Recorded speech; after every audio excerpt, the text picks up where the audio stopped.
What is the cost of retirement? It's a question we hear daily. And how to build a plan to help you pay for the things you want and need in retirement. Income planning, healthcare, long-term care planning, plus how to pass on your legacy should all be included in your success story. Right now on Retiring Today.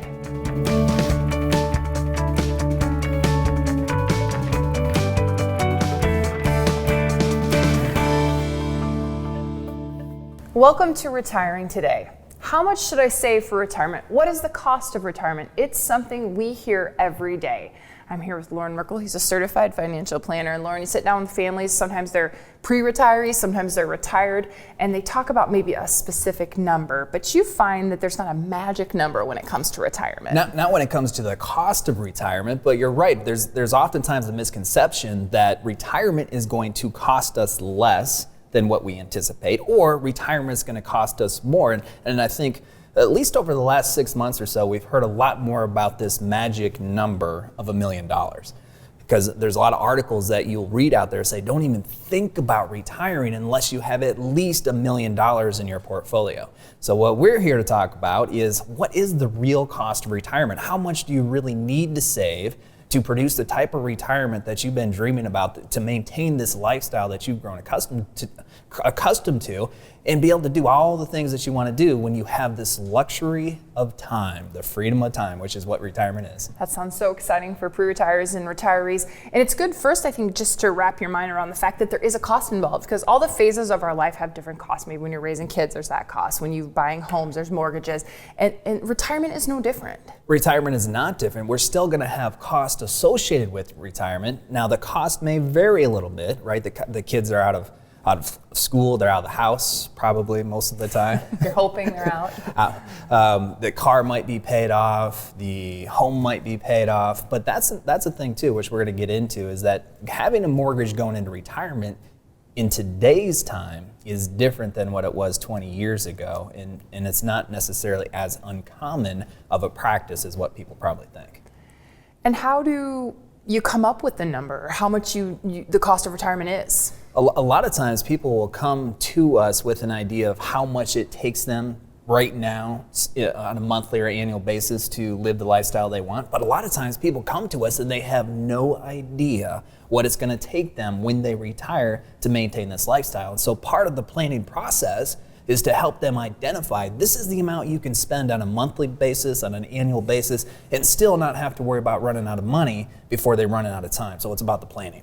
Okay, and income planning is a big piece of retirement. But really, you've kind of narrowed in on 5 important aspects of retirement. Today, we're going to cover 3 of them. Yeah, of the Merkle retirement method, there's 5 components. Today, we're going to focus on 3 of those main components: the income planning, the healthcare planning, and then finally, the legacy planning aspect. So I'm kind of thinking people probably think they're going to spend less in retirement. Is that true? A lot of people do, and that reminds me of a conversation that we had. We teach a lot of these passport classes, Molly, you know that.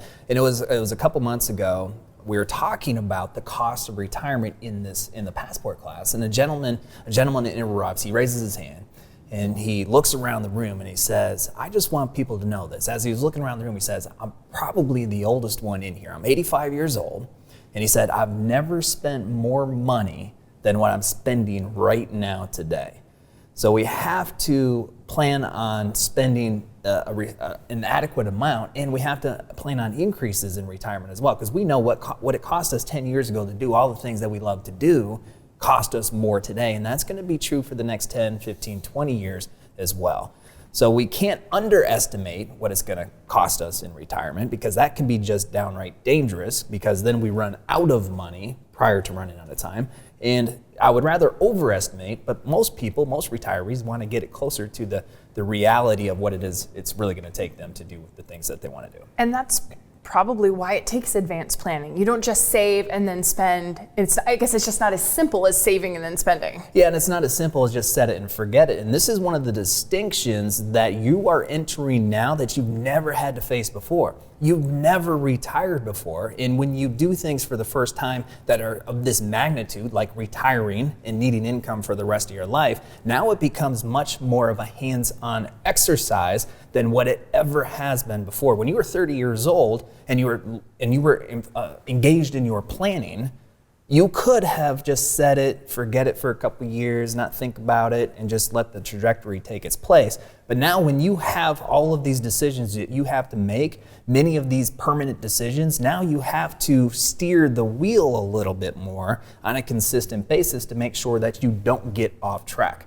So when you are developing your plan, that's a good exercise. Develop it. Then you need to be actively engaged on an ongoing basis to make sure you don't get off track as life happens. So often people do find that they spend more in retirement. What are those expenses that maybe they're not thinking about that are part of the plan? Yeah, there's a lot of expenses in the pre-retirement phase, and there's expenses in the post-retirement phase. Some of those expenses are similar, and what we want to do is just walk people through what some of those expenses are.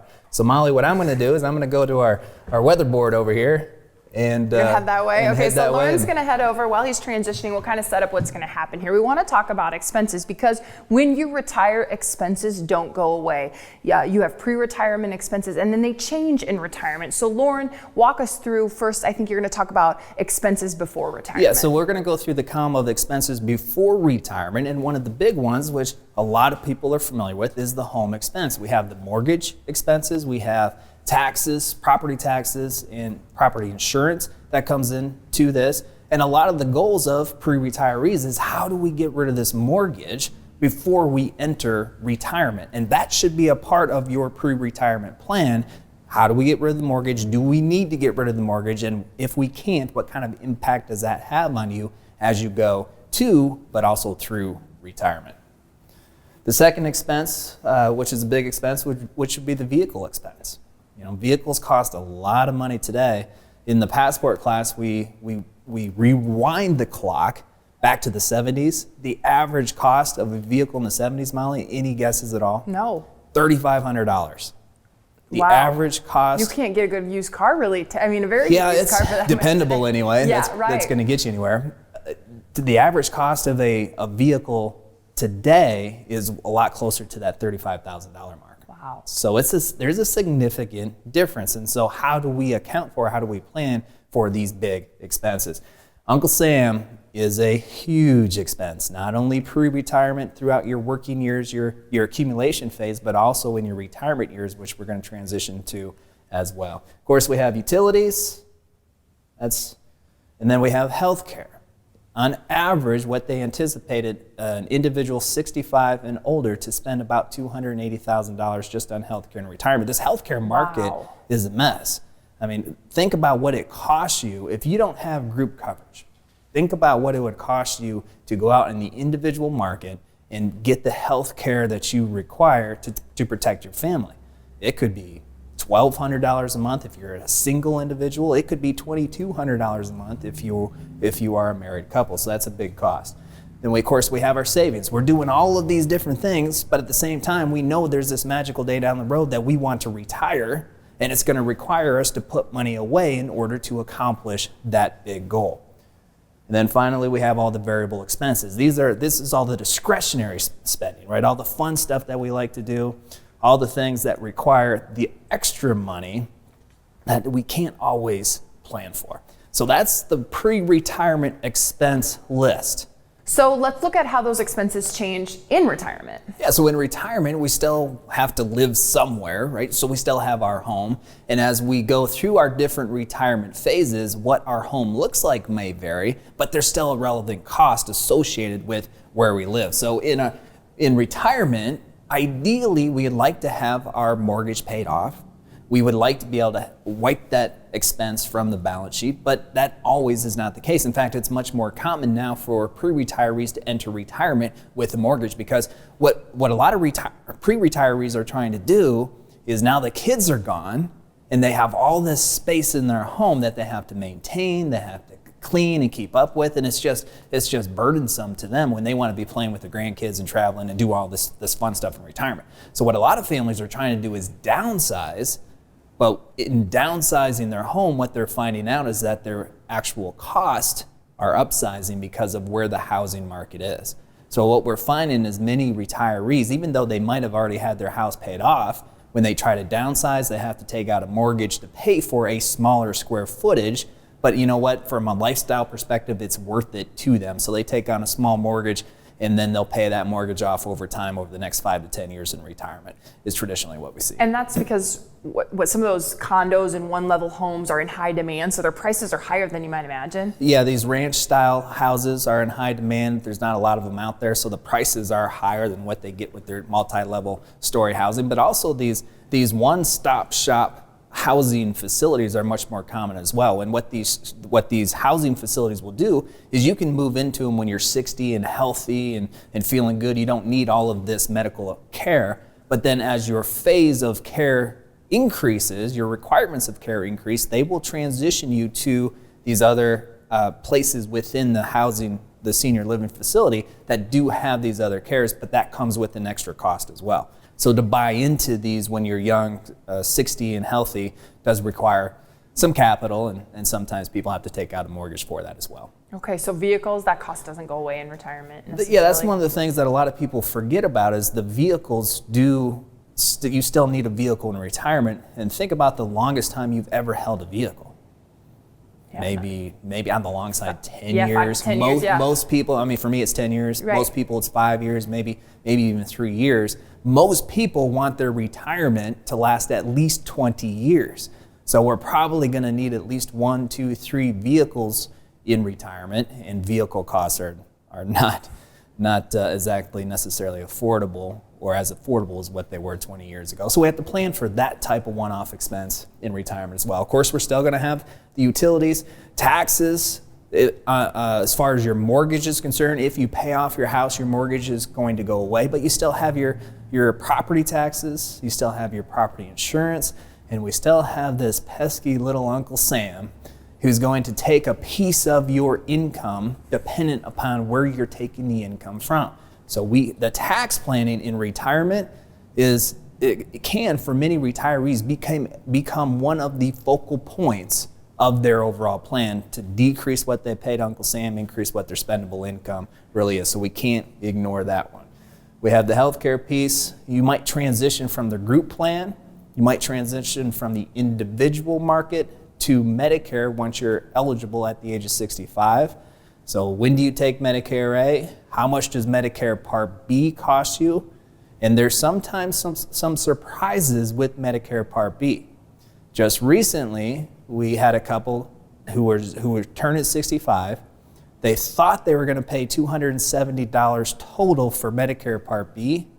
Their total cost was over $900 a month. That's a big difference. Now, and because Medicare Part B is income dependent on what you made over the last 2 years. So obviously this couple made a good amount of money, but the $270 is a big difference between over $900 a month. And then we have the variable cost, of course, but the dream bucket. When we think about retirement, or I guess think about pre-retirement, in your working years, what days of the week do you spend most of your money? Weekends. In retirement, every day is a weekend. That's what my father-in-law says. You have this freedom of time and you want to do things. You just don't want to lay on the couch all day, and doing things oftentimes costs money. So we have to plan for those types of costs, whether it's just staying within the area, golfing a lot, or going to TJ Maxx, or whether it's traveling to Hawaii or to Europe, doing all these different things. We have to plan for that because you don't want to just be idle in retirement. When you're not driving to work, you want to drive somewhere and still be actively engaged. And then finally, we have the inflation. And we can't ignore inflation. We know things are going to cost us way more down the road than what they cost us right now. So we have to embed the inflation planning within the plan to make sure there's no surprises 15 years down the road where all of a sudden you have to cut back your lifestyle because you don't have the monthly income that you need to afford the increased cost of that lifestyle down the road. Okay, we'll continue talking about the cost of retirement, specifically healthcare, when Retiring Today continues.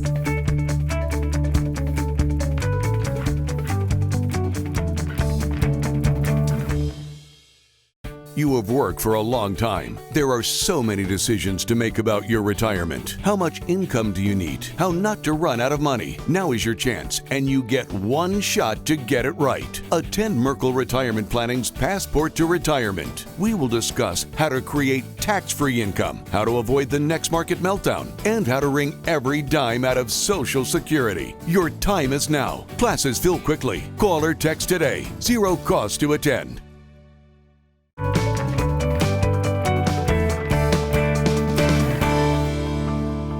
Welcome back to Retiring Today. I'm here with Loren Merkle. He's a certified financial planner. He sits down with pre-retirees and retirees every day. Loren, you talk about their retirement plan, and the one thing that sometimes holds people back is the cost of health care. A lot of people think they've got to wait till they're Medicare eligible to retire, but you find that's not always the case. Well, never before has the age 63 and a half become so popular, because people can retire at 63 and a half and still have COBRA coverage to carry them that 18 months until they're Medicare eligible at the age of 65. So there's many people who are saying, I can't retire prior to 63 and a half because I cannot afford these crazy health care costs, which could be for a couple $2,000, $2,500 every single month. This reminds me of a conversation we had not long ago. There was a couple who came into the office, and this is the exact conversation we were having. This gentleman desperately wants to retire. He's been at this position for 36 years. It's starting to wear on him mentally. He's ready. He's already had a couple health scares. I mean, he is ready to go. And one of the questions I asked him, towards the end of our conversation, I said, what is the most important thing to you? As you think about all the different things we've talked about for this last hour, what is the most important thing to you? And he thought about it for a minute, and he said, I want to retire. I just don't know if I can retire. And I won't retire if I know it's going to financially impact us for the rest of our lives. And that is what we're facing. That's what pre-retirees are facing. They want to retire.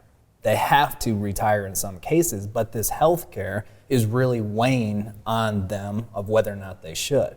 So what we're going to find out with this couple is, can they retire, or can he stop doing what he's doing and do something more fun just to pay for this health care, right? And they'll save him from a health standpoint. I think that's really why we love to do what we do, because it makes a serious impact on the lives of people.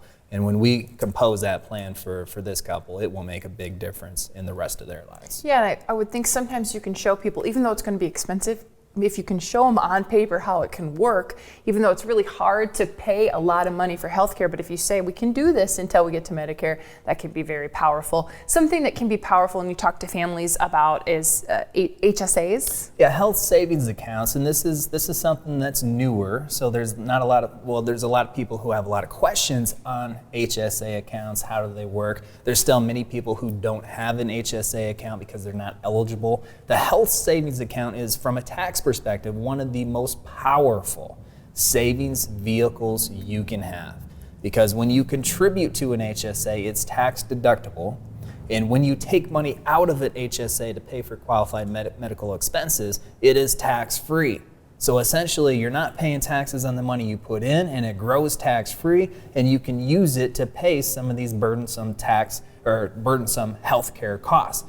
One of the ideas I just want to throw out there for people who are watching is that it's very tempting in your working years, as you're building money underneath this HSA, when you have a health event, a medical expense, to take money out of the HSA and pay for that medical expense. For many people, it would make more sense and be more financially savvy to not take the money from the HSA, even though you could, but to pay it out of pocket and allow that HSA to continue to grow tax-free and accumulate, because over the course of your retirement, you will use that money. You will use that money, whether it's through medical expenses and retirement. Again, on average, people 65 and older will need to pay about $280,000 just for healthcare costs in retirement. So you're going to use that money, so allow that money to grow tax-free, allow it to build, and then pay for your medical expenses out of your cash flow, out of your pocket as you go. You're talking about the HSA growing, and maybe this is something a lot of people know. Is it invested in the stock market, or how does it grow? It depends. It varies per HSA. Some HSAs are at a bank, so you're going to be invested in savings, money market, maybe some CDs, whatever options they offer you. Some HSAs can be invested in mutual funds or in the stock market, the bond market, just like you might your 401k plan.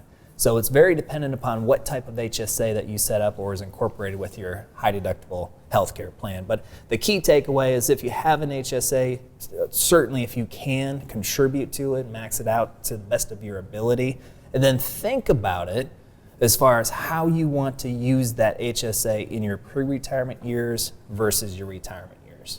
Okay, interesting tip. We are going to talk about now a question that we got from one of you. Viewers can ask us questions, text them into the number on your screen if you'd like to. And we got this one from Daryl in Ames, and Daryl said, should I hire a CPA as I approach retirement? We will answer Daryl's question, and we will talk about legacy planning and the cost of retirement when Retiring Today continues.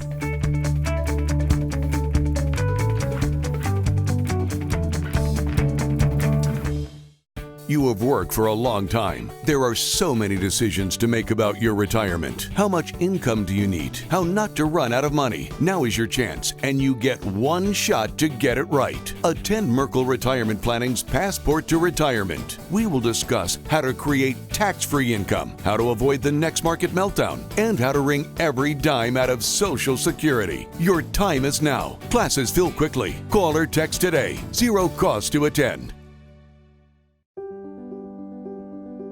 It's your retirement. How will you live it?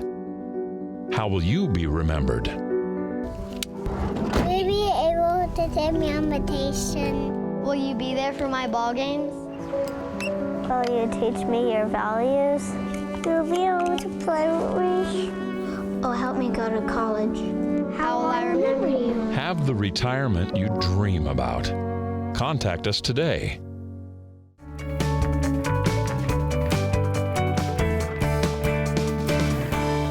Welcome back to Retiring Today. In this episode, we're talking about the cost of retirement. Before the break, this question was up on the screen. It came to us from Daryl in Ames. Daryl said, should I hire a CPA as I approach retirement? I'm here with Loren Merkle. He's a certified financial planner. He sits down with families every day to plan their retirement future. And Loren, what do you say? A CPA, good idea? For many people, taxes are the number one wealth eroding factor when it comes to retirement planning. So hiring a professional that can help you mitigate the impact of taxation for many people is a good thing. Most CPAs will probably cost you somewhere around $150 to $500 for that filing or that service. And so if you think about that cost, that's not exactly the most appealing thing, but think about the alternative. A lot of people are using these online services. Some of them don't cost you anything, but some of the most popular ones will also cost you about $150 for that service, and you don't have somebody to bounce questions off of. You don't have somebody to actually file it for you. So I think for many pre-retirees, many retirees, it can be an extremely valuable service to consult a CPA. And what I mean by that is at least talk to one, see what they can offer you, see if there's any holes that you're missing that you can take advantage of in using a CPA. And then if you choose to hire a CPA, then you're doing it because you know that there's going to be some value added. So the answer to that is, I think for a lot of people it's worthwhile, but at least the investigation or having that conversation with the CPA to determine would be valuable. Another important conversation to have in retirement is about your legacy. Loren, you sit down with people and they want their wealth to be passed on sometimes to loved ones or charities, and that there is a cost associated with that. There's a cost associated with that depending upon how you choose to structure your legacy plan. If you need to hire an attorney because you want to update your will, which should be looked at, by the way. Many people, as they approach retirement, they already have a will in place. But a lot of times what they'll tell us is they haven't looked at that for 20 years. And in fact, if they did look at the will, it's gonna reflect when their kids were 5 years old, 10 years old, which clearly for most retirees, the kids are out of the house and they're on their own. So at least revise the will or look at the will, see if it needs to be revised. And then think about what a trust might do with your overall plan as well. And we're not going to go into the full trust versus will, but the primary benefit of the trust is that it will allow your assets to bypass probate.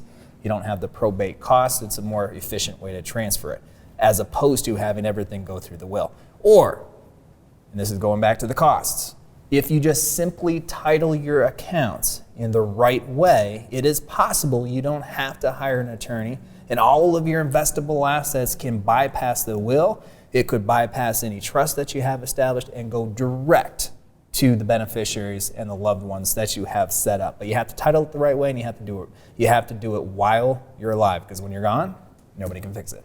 And all the things we've been talking today about, Loren, are part of a bigger picture of retirement, and it's one that some people find they feel like they're just not ready for.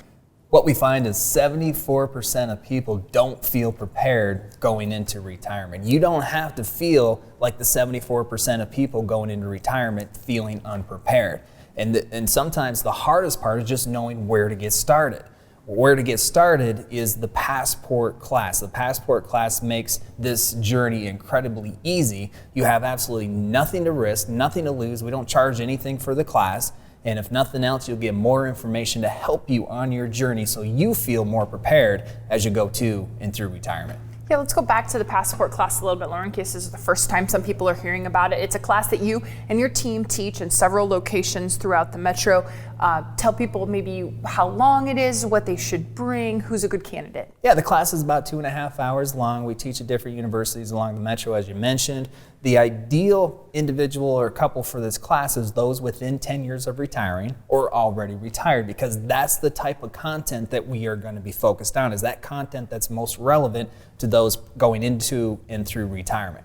We focus on the income planning, the tax planning, the healthcare, long-term care, the estate planning, and the investment planning pieces to give you the necessary information to help you sculpt your retirement plan to help you make better decisions on your journey.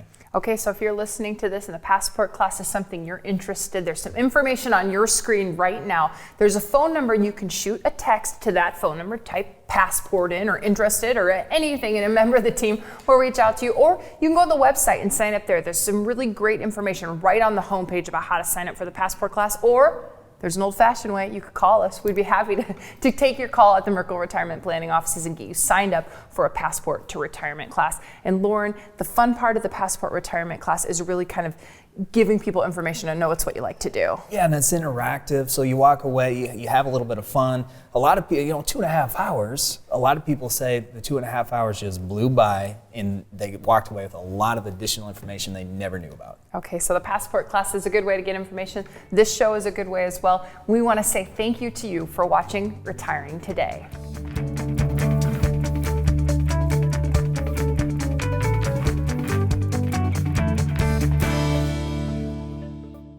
You have worked for a long time. There are so many decisions to make about your retirement. How much income do you need? How not to run out of money? Now is your chance, and you get one shot to get it right. Attend Merkle Retirement Planning's Passport to Retirement. We will discuss how to create tax-free income, how to avoid the next market meltdown, and how to wring every dime out of Social Security. Your time is now. Classes fill quickly. Call or text today. Zero cost to attend.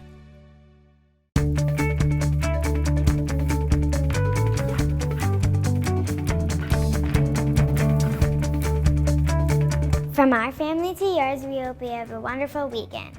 We hope you enjoy the show. We'll see you next week.